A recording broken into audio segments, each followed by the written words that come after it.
ఈరోజు జగనన్న ఎర్రగొండపాలెం నియోజకవర్గం త్రిపురాంతకంలో ప్రభుత్వ డ్వాక్రా మహిళలకు ఆసరా చెక్ల పంపిణీ కార్యక్రమం నందు పాల్గొన్న నియోజకవర్గ ఇన్ఛార్జ్ తాటిపర్తి చంద్రశేఖర్ మరియు సభకు హాజరైన మండల నాయకులు, డ్వాక్రా గ్రూప్ సభ్యులు.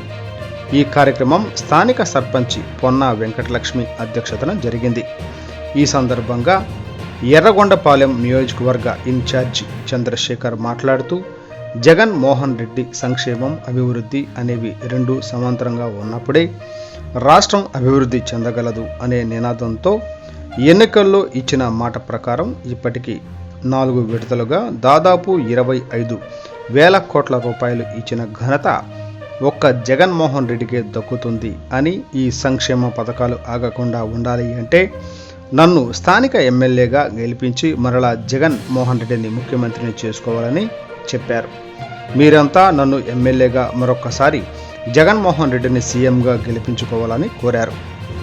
ఈ కార్యక్రమంలో గ్రంథాలయ చైర్మన్ సుశీల పిచ్చయ్య, ఎంపీపీ కోట్ల సుబ్బారెడ్డి, మండల convener Polireddy, booth convener Yellareddy, society president Gopal Reddy తదితరులు పాల్గొన్నారు.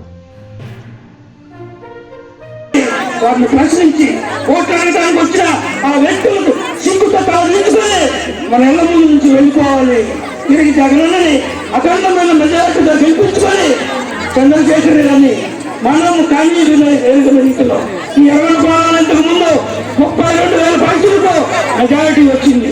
దాన్ని కలవలేదా మీ అందరూ కృషి చేసి 40,000 పైసలకు మెజారిటీతో వారిని గెలిపించి చట్టసభలకు పంపించాల్సిందిగా మనస్ఫూర్తిగా కోరుకుంటూ అవకాశం ఇచ్చిన ప్రజలందరికీ కూడా పేరు పేరున ధన్యవాదాలు, కృతజ్ఞతలు తెలుపుకుంటున్నాను.